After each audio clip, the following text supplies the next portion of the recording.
বিসমিল্লাহির রহমানির রহিম। কাছে কিংবা দূরে, স্বদেশে অথবা প্রবাসী, যে যেখানে বসে আমাদের দেখছেন, আপনাদের সবাইকে জানাচ্ছি অনেক অনেক প্রীতি এবং শুভকামনা। দর্শক, আজকে একটি খুশির খবর দেওয়ার জন্য বসেছি এবং সেটি কি জানাচ্ছি একটু পরেই, সাথেই থাকুন।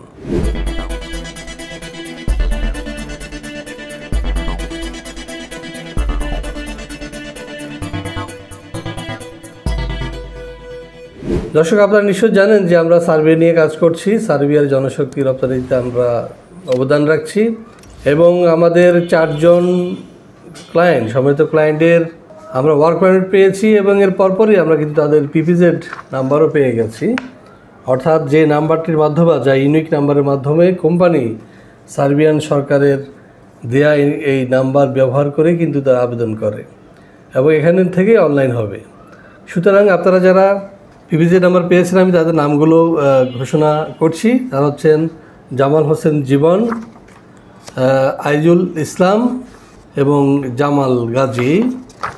আরও রয়েছেন শান্ত। 4 জনের আমরা পিপিজেড নাম্বার পেয়ে গেছি, আমাদের হাতে মাশাআল্লাহ পৌঁছে গেছে। এবং এর মানে এই নয় যে এই নাম্বারটি আপনাদের জন্য, এটা আসলে কোম্পানির জন্য, যারা আপনার জন্য জব আবেদন করবে সার্বিয়ার গভর্নমেন্টের কাছে। তো সুতরাং দর্শক বুঝতে পেরেছেন যে আমরা কথা এবং কাজের মিল রাখি এবং ইনশাল্লাহ এটাই তার প্রমাণ। অচিরেই আমরা আশা করছি যে এই নাম্বারগুলোর মাধ্যমে আমরা অনলাইন করব। অনলাইন করার পরে যখন আমরা অ্যাপ্রুভাল পাবো 20-21 দিন পরে, তারপরে ইনশাল্লাহ আমরা ভারতে গিয়ে আমরা পাসপোর্টে স্টিকারিং করে ভিসা নিয়ে গমন করব কোথায়? সার্বিয়া। সার্বিয়া যেতে এখন এত বেগ পেতে হচ্ছে না যদি আপনি সঠিক এজেন্সির মাধ্যমে যেতে পারেন। তো দর্শক, চলুন দেখে আসি সার্বিয়া কেমন দেশ। দক্ষিণ পূর্ব ইউরোপের একটি স্থলবেষ্টিত দেশ সার্বিয়া।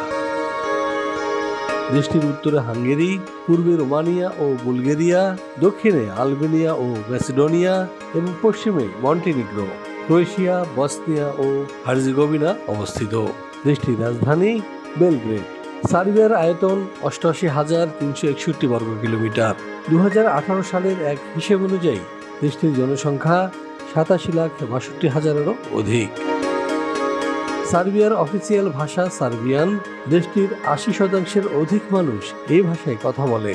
এছাড়া দেশটির প্রায় 15% ক্ষুদ্র নৃগোষ্ঠী Hungarian, Bosnian, Croatian, Albanian, Romanian, Bulgarian এবং রাশিয়ান ভাষায় কথা বলে। সংবিধান অনুযায়ী সার্বিয়া একটি ধর্মনিরপেক্ষ রাষ্ট্র, যেখানে বসবাসকারীরা তাদের ইচ্ছা অনুযায়ী ধর্ম পালন করতে পারে। তবে দেশটির 84% মানুষ খ্রিস্টান। এছাড়া রোমান ক্যাথলিকদের সংখ্যা মোট জনসংখ্যার 6% এবং মুসলিম 3%। অন্যান্য ধর্মের রয়েছে আরও 7%।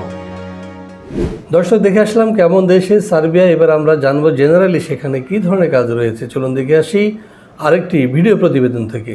ইউরোপের স্বাধীন রাষ্ট্র সার্বিয়া বলকান রুটের প্রধান ট্রানজিট দেশ হিসেবে পরিচিত। দেশটির অর্থনীতির বেশ কিছু খাতে চলছে গুরুতর শ্রমিক সংকট, কেননা প্রতি বছর আনুমানিক 30,000 সার্ব নাগরিক দেশ ছেড়ে চলে যাচ্ছে অন্যত্র। এমন অবস্থায় জরুরি ভিত্তিতে কর্মী নিয়োগ করতে চাইছে সরকার। গণপরিবহন, নির্মাণ ও হোটেল রেস্তোরাঁ সহ বেশ কিছু খাতে হন্যে হয়ে কর্মী খুঁজছে সার্বিয়ার নিয়োগকর্তারা। পর্যাপ্ত কর্মী না থাকায় ঝিমিয়ে পড়েছে পরিচিত এসব খাত।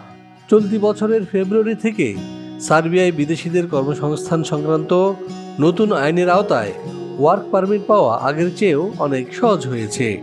নতুন এই আইনে রেসিডেন্ট পারমিটের অনুমতি এবং ওয়ার্ক পারমিট পাওয়ার পদ্ধতিকে করা হয়েছে একীভূত।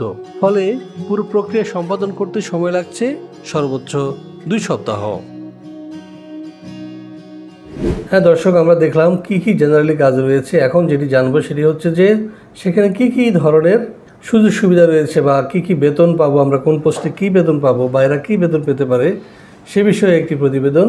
চলুন দেখে আসি।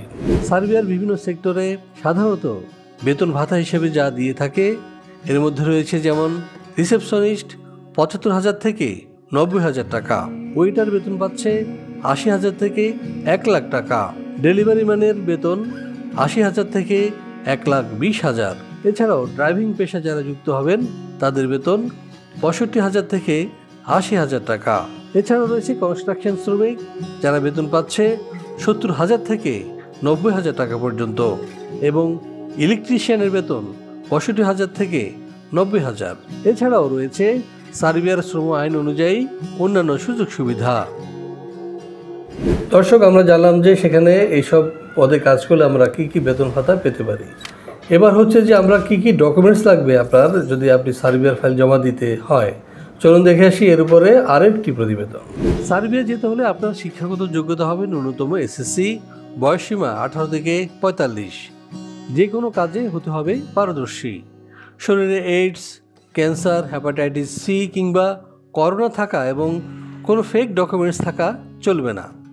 ফাইল জমা দিতে আপনার প্রয়োজন হবে ভ্যালিড পাসপোর্ট, ছবি, শিক্ষাগত যোগ্যতার সনদ, কাজের অভিজ্ঞতা সনদ, পুলিশ ক্লিয়ারেন্স এবং বায়োডাটা। হ্যাঁ দর্শক, আমরা দেখলাম কি কি ডকুমেন্টস লাগবে। দর্শক, এর আগে আমরা যেটি করেছি সেটি হচ্ছে যে আপনাদের একটা ছবি, একটা পাসপোর্টের স্ক্যান কপি কিংবা অন্যান্য কাগজের স্ক্যান কপি আমরা রেখেছি। এখন থেকে যেটি আমরা দ্রুততার সাথে কাজের স্বার্থে যেটি করব সেটি হচ্ছে যে আপনারা যখন ফাইল জমা দিবেন সাথে সাথে আপনাদের সময় পাসপোর্ট এবং 6 কপি 35x45 হোয়াইট ব্যাকগ্রাউন্ড একটা আমার মতো এরকম একটা জামা পরবেন, যাতে ওয়ালের সাথে ছবির সাথে একটা ডিফারেন্স থাকে, অর্থাৎ ডিপ কালার জামা যুক্ত 35x45 ব্যাকগ্রাউন্ডের ছবি 6 কপি এবং আপনার একাডেমিক সার্টিফিকেট, আপনার বার্থ সার্টিফিকেট, আপনার এনআইডি, আপনার ওয়াইফ থাকলে তার ম্যারিটাল সার্টিফিকেট, বাচ্চা থাকলে তার বার্থ সার্টিফিকেট ইত্যাদি সবই আপনার ফাইল জমা দেবেন। ওটার হার্ড কপি বা অ্যাটলিস্ট স্ক্যান কপি, ফটোকপি আমরা রেখে দিব, কিন্তু ছবি এবং আপনার পাসপোর্ট আমরা রেখে দিব। কারণ হচ্ছে যে এই পাসপোর্টের স্ক্যান কপি রাখার পরে আপনার ওয়ার্ক পারমিট আসলো, এরপর দেখা গেল আপনার অনলাইন করার জন্য আবার এটাকে প্রয়োজন হয় বা স্টিকারের জন্য প্রয়োজন হয়, সেখানে একটা কালক্ষেপণ হয়ে যায়। সুতরাং দর্শক, আপনারা যারা সার্ভিসের জন্য ফাইল দিবেন সাথে করে দয়া করে এইসব জিনিসপত্র নিয়ে আসবেন। তো দর্শক, ভিসা প্রফেসর সবসময় চেষ্টা করে সততার সাথে তার ক্লায়েন্টের সাথে কাজ করতে এবং সঠিক গন্তব্যে তাদেরকে পৌঁছাতে। খুব সম্ভবত আমরাই খুব দ্রুত সময়ের মধ্যে প্রায় 15 দিনের মধ্যে, কখনো 1 সপ্তাহের মধ্যে, কখনো 10 দিনের মধ্যে আমরা ওয়ার্ক পারমিট প্রোভাইড করছি, যেটি বাংলাদেশের অন্য কোনো এজেন্সি করতে পারে কিনা সন্দেহ। এবং আমরা দ্রুততম সময়ে আমরা পিভিজেড নাম্বারও লাভ করেছি। সুতরাং আশা করি আপনারা আমাদের যে সাফল্য বা আমাদের যে দক্ষতা সেটিকে বিবেচনা করে আমাদের কাছে ফাইল জমা দিবেন। তো দর্শক, আমাদের ভিসা প্রফেসর সংক্রান্ত অনেক তথ্য রয়েছে, সেটি জানতে আমাদের যে ওয়েবসাইট রয়েছে সেটি ভিজিট করুন www.visaprofessor.org। আরও বেশি জানতে ফোন দিন পাশে দেওয়া নাম্বারে অথবা সরাসরি চলে আসুন। ভিসা প্রফেসর আমাদের অফিস খোলা থাকে সকাল 10টা থেকে সন্ধ্যা 6টা পর্যন্ত এবং আমি থাকি সকাল 10টা থেকে দুপুর 2টার মধ্যে। তো আশা করছি দর্শক আপনারা অনুধাবন করতে পেরেছেন, আমরা ধাপ্পাবাজি করতে বসি নাই, আমরা বাটপারি করতেও বসি নাই, আমরা জনগণের সেবা করতে বসেছি। এবং গাছটোর নাম কি, ফলে পরিচয়, নিশ্চয়ই আমাদের ফল ধরতে শুরু করেছে। ইনশাল্লাহ এটি পাকবে এবং আপনারা খেতেও পারবেন ইনশাল্লাহ। তো আপনাদের সবার সুস্বাস্থ্য এবং দীর্ঘায়ু কামনা করে শেষ করছি আজকের এই ভিডিও। ভালো থাকবেন, সুস্থ থাকবেন, আল্লাহ হাফেজ।